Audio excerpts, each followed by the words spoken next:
Cool, everyone. So good. I think we've got a few more people that are trickling in. Can everyone see my screen? Yep. Okay, awesome. So why don't we start? I know we're 2 minutes over. So for those of you guys who don't know me, I'm Josh Blank. I am one of the co-founders of Otto. And today we are going to be discussing how to set up your B2B sales tech stack. So one of the co-founders at Otto, we'll go over the agenda quickly for today. So we are going to cover a quick introduction, why your tech stack is vital to B2B sales, the tools that you should be using, and we'll wrap up with a Q&A. So just quickly about myself, we're jumping around a little bit. So I'm Josh Blank. I've been in B2B tech sales, or was in B2B tech sales for the better part of 8 years. Ran a full cycle sales process at a company called Main Street Hub, ran a consulting firm working with early stage companies, getting their B2B sales tech stack set up, and then doing some of the work, outsourcing some of the work. And eventually I ended up working at Celonis, where I began as an individual contributor, went into management, and ended up managing a team of about 15 people while I was there. And that's where I got the idea from Otto, and this is how we all ended up here. So quick note on the personal side, I am a diehard Mets fan, so I'm in pain. It's that time of year again where we're not in the playoffs, but I should expect it by now.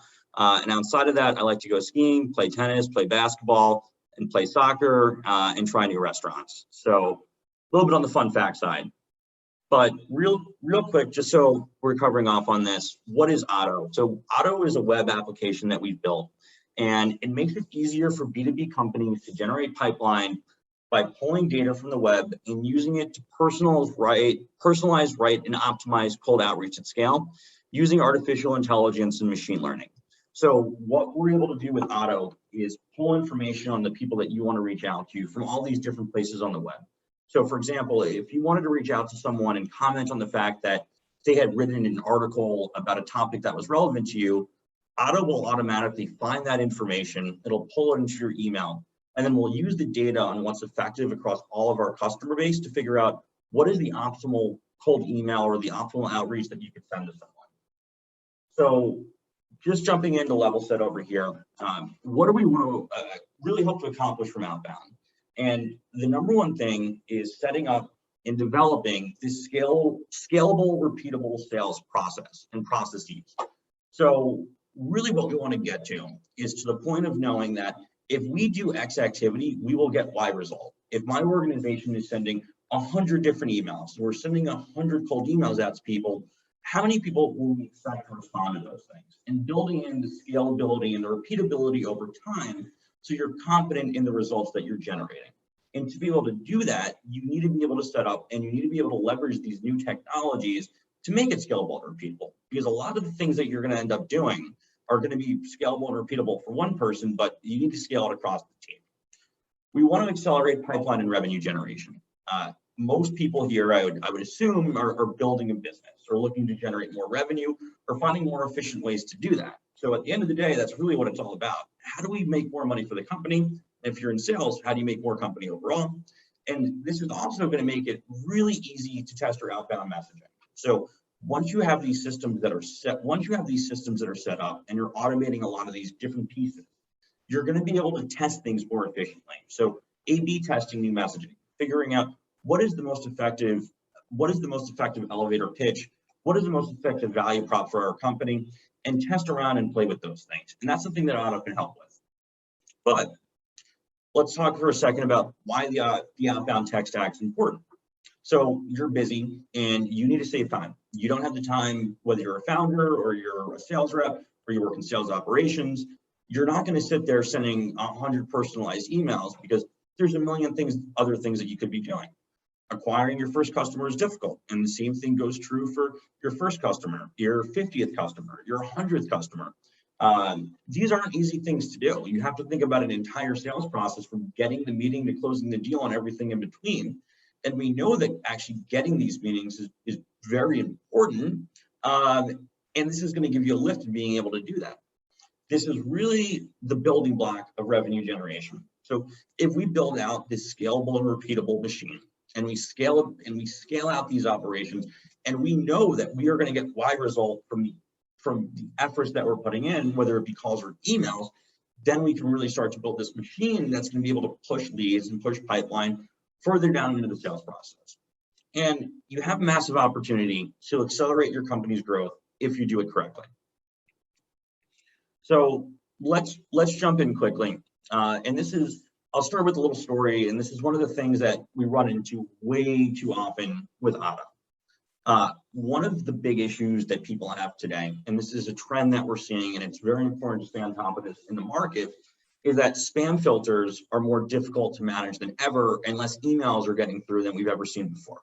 So I've worked with a number of companies in consulting fashion, and we're talking and we're having a conversation, and all of a sudden that thread drops. And in the beginning, where did this person go? What happened to them? Over time, I realized it was picking up on the spam filters, and more emails were going to spam, and over time. And most of the time I'd ask who I was working with, were you sending emails? Were you sending out some of these email cadences? And the answer was always yes. It was, yeah, I sent out 100 or 200 emails in the last few days. So the first thing that we want to think about, and this is why it's more important than ever, is actually getting your emails delivered into the inbox and delivered and read into the right placement within that inbox. So when you're sending up your email, it doesn't matter whether you set up this email last week. It doesn't matter if you set up this email a month ago. You want to check your sender reputation. We like using senderscore.org. It'll give you a grade. They compare it to a credit score for your email address. So check your sender score. If your sender score is low, you know it's something that you have to work on. If your sender score is high, it's something that you need to continuously monitor. It used to be that you could send out 1,000 emails and nothing would happen to deliverability and things were great and you could have a good time. That is absolutely not the case anymore. And it is something to be cognizant of when you're sending emails and setting up these systems. You also want to optimize your MX records. Your MX records are MX records are records that are in the back end. They have to do with your domain. You should probably speak with someone on IT on how to do this specifically, but there are certain things that you can do and play around with in your MX records that are going to make it more efficient and more effective for you to send these emails and make sure that they actually get it read. The last thing that we recommend, and I recommend every organization doing this every time that you create a new email, is going and using a mail warming tool. I like Mailwarm. There's a lot of other competitors out there. Probably in the last year or so, there are hundreds of things that have popped up online. There's not a lot of variation in their effectiveness at this point. So Mailwarm is the one that we like. You can use a different one. But what Mailwarm is essentially doing is it's automating the process of improving your sender reputation score. And the way that it does that is by sending emails and responding to them. So it starts, and you want to do this gradually over time. So you want to start sending and responding to emails and then increasing the number that you're sending and responding to over time. So for example, day one, you send 1 email and you respond to 1 email. Day 2, you send 5 emails, you respond to 5 emails. Day 3, you send 20 emails, you respond to 20 emails. And what that's doing is gradually over time, it's improving your sender reputation score because Google's smart. And if they see that you're sending 1,000 in a day and responding to all 1,000 in a day, they're probably going to think that's a little bit weird. So gradually over time, these mail warmers will warm up your email and be able to improve it and be able to warm up your email and get it to the point where your sender score is going to be higher. The last thing that we didn't mention on here would be creating a potential subdomain. So it could be an idea that some companies do to create a domain or buy another domain and use it almost specifically for cold emailing. The downside of buying a different domain, is that it's not going to look like it's coming from you, and there's going to be some issues around branding and is this a real company or a real email? So we're not going to advise that you do it. It's something that you could look into. You could also try to create a different email in a different format. So for example, my email is j.blank@sellwithotto.ai. I also have an email called josh.blank@sellwithotto.ai. So the branding is consistent, the URL is consistent, but I'm not directly affecting the sender score from the main email that I have that I email everyone else from. And once you finish setting up your email, the first thing that you want to figure out, and the first platform that you want to start using, most likely, if you're an earlier stage company, is a sales engagement platform. And if you're a small team, this is exactly what you want to do. Start with the sales engagement platform. And what the sales engagement platform allows you to do is allows you to send a large number of emails that appear to be one-to-one emails. So a MailChimp or a SendGrid, what they're really good at is sending these marketing emails that look nice, and they've got all these different links that you can click on and buy their products. That's not what we want to be doing with the sales engagement platform. Those platforms are used to get you to buy things. Sales engagement platforms are used to get responses and generate meetings. So I can send an email to 50 people and it looks like it's coming one-to-one. It's going to automate a lot of the writing and sending process. So no one's going to want to sit there and send 50 manual emails and continue to hit send, send, send, send, send. It doesn't make sense. You should be automating that. And it's going to give you the basic personalization. It's going to give you basic personalization abilities. So, hey, first name, I see that you work at this company, which is going to get you somewhere, and it's going to look like it's coming from you, and it's going to look like that you're actually put a little effort into it, but it's not going to give you advanced personalization. The last thing it's going to do, it's going to keep your outreach organized. So you're going to know that I need to reach out to this person on this day.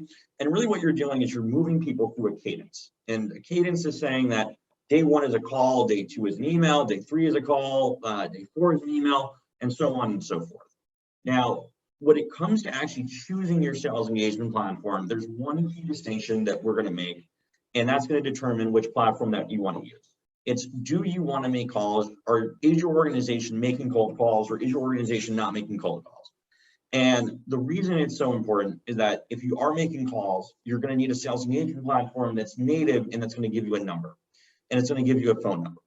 The reason why you don't want to do that if you're not sending calls is because one of the key things that these sales engagement platforms are going to have you spend more money on is getting that number, because it makes sense. It costs them to get that number, and they're going to pass that cost on to you.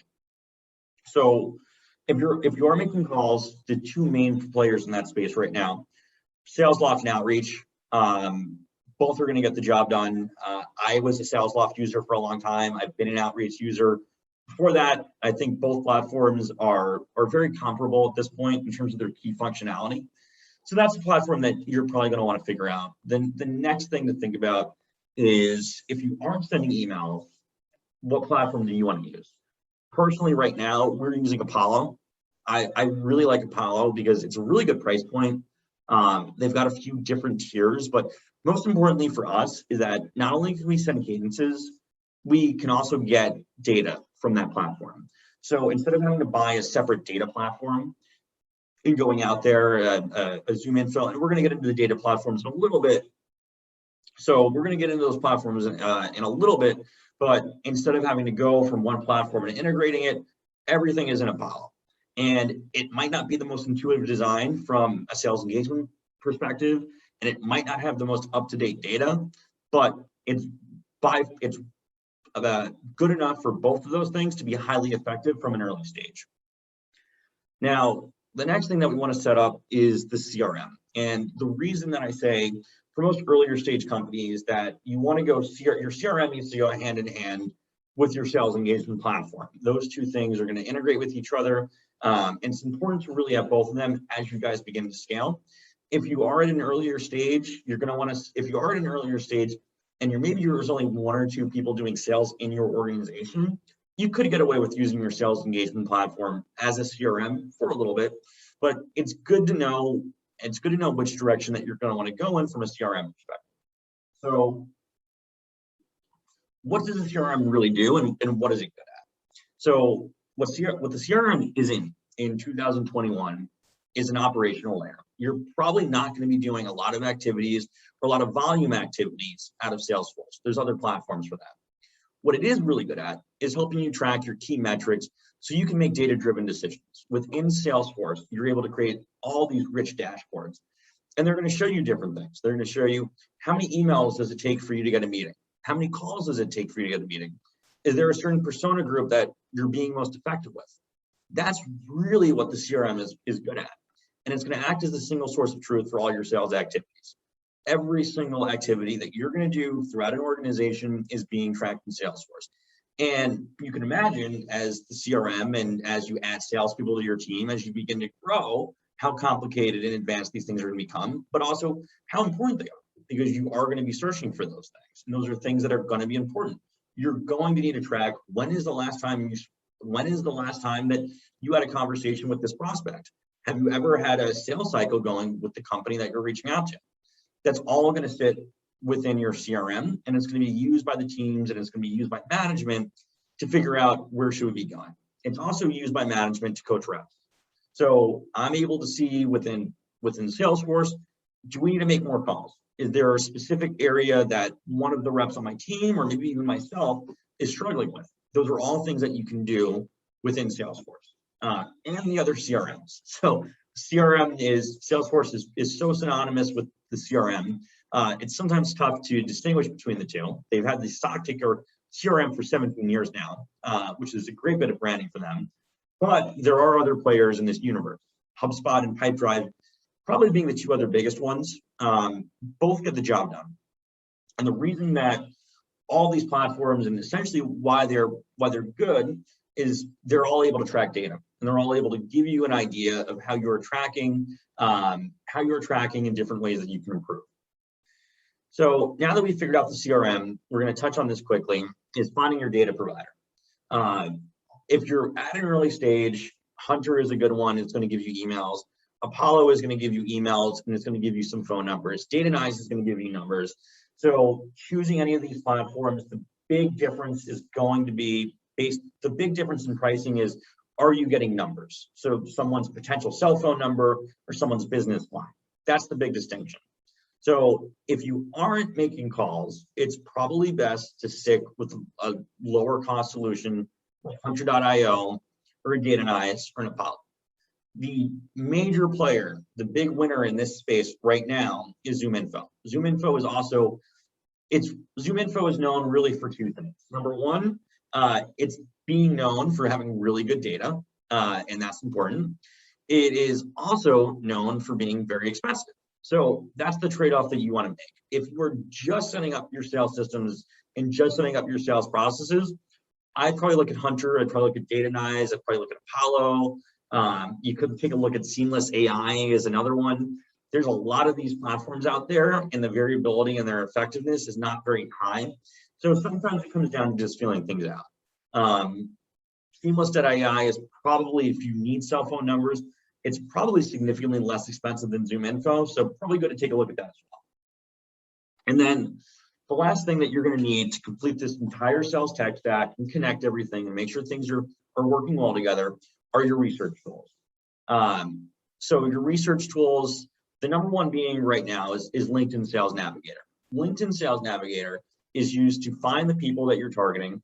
So if I want to go online and I'm looking for, in my business, and I'm selling to marketing professionals, and I want to find people with the title Director of Demand Generation in companies that have between 500 and 1,500 people, that is what Sales Navigator is good for. You can slice up lists, you can find the people to reach out to, you can find the best person in your organization for you to have a conversation with, all of those things that you can do within Sales Navigator. The other great thing about Sales Navigator is that it's going to give you information on people in their own words. So people write their LinkedIn profiles and they'll say that I am focused on, and I have done this, and I am working on AI, and then they'll post articles and they'll do a lot of information on there. All of that stuff is important for you to find out. Because it's going to help you hone your messaging. And that's a big key to what we're doing with Otto and giving you the ability to do that. There's other platforms out there. There's a platform like a 6sense.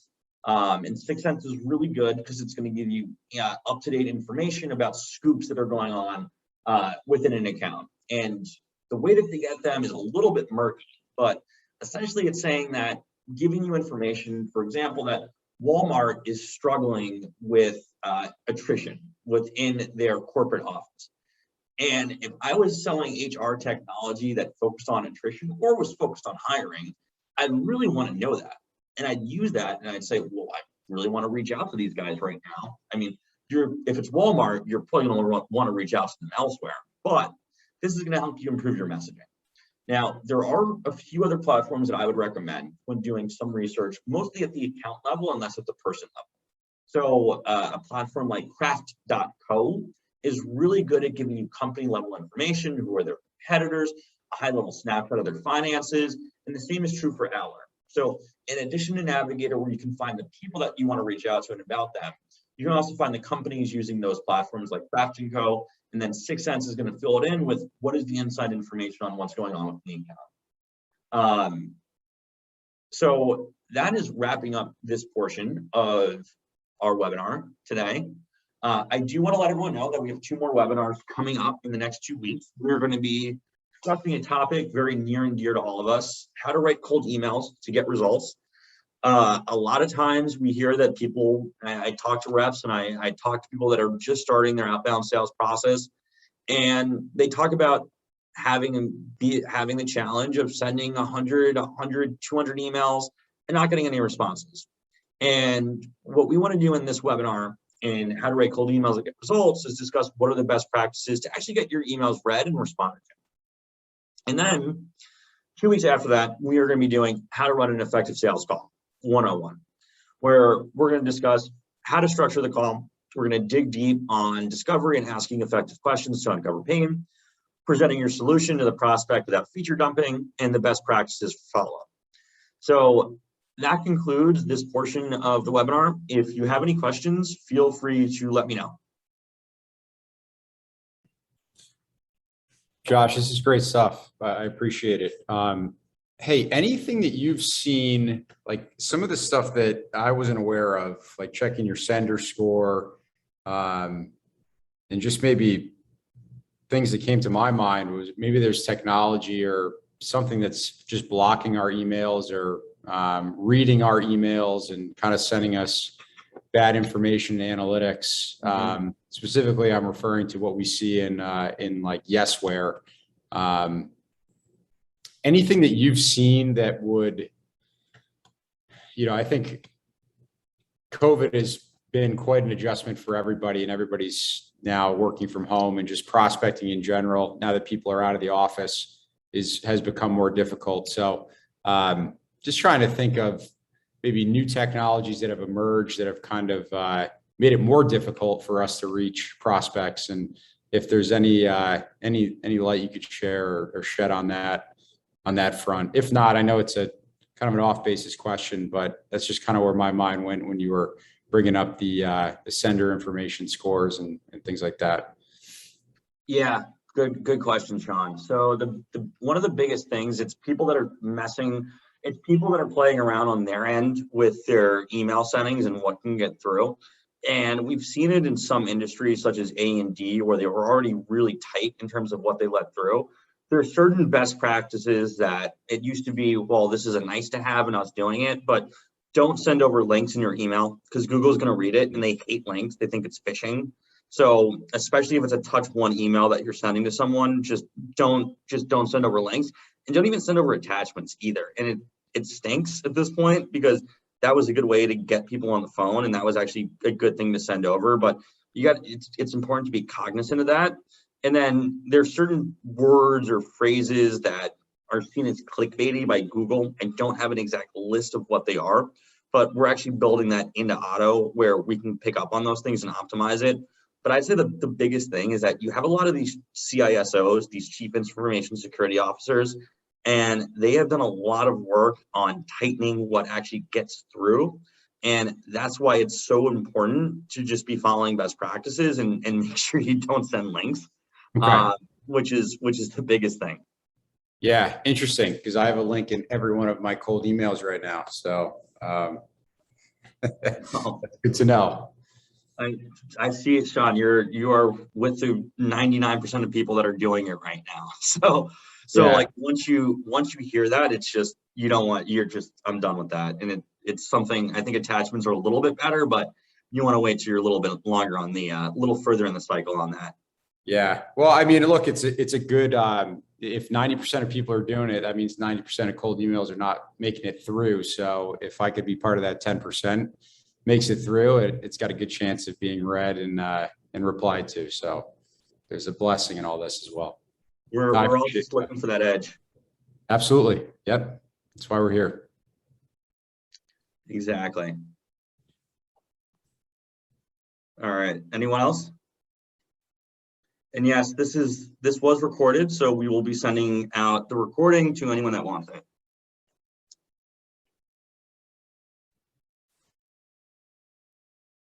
Okay. Whoops. All right. Another minute. All right. Thanks, everyone. Again, hopefully we'll see you in 2 weeks for the next webinar. If you have any questions, feel free to reach out to me directly. I'm happy to answer or clear anything up. But everyone, appreciate the time, and hopefully we will see you in 2 weeks. Awesome. Thanks, Josh. Thanks, guys.